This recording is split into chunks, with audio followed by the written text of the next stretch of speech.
Point number 3 ఏంటంటే ఈ practice అనేది చాలా ఇంపార్టెంట్.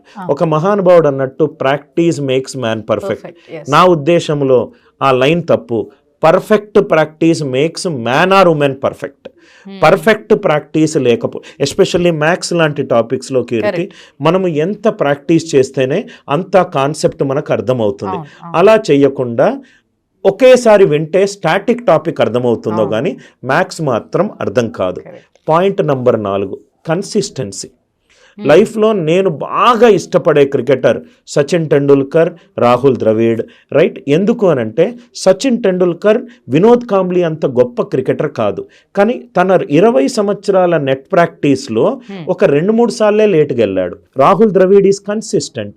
ఇనీషియల్గా తన క్రికెటింగ్ జర్నీలో రాహుల్ ద్రవిడ్ని ఇతను వన్డే మ్యాచ్లు ఆడలేడు అని అన్నారు. But at the end he retired as the wall of Indian cricket.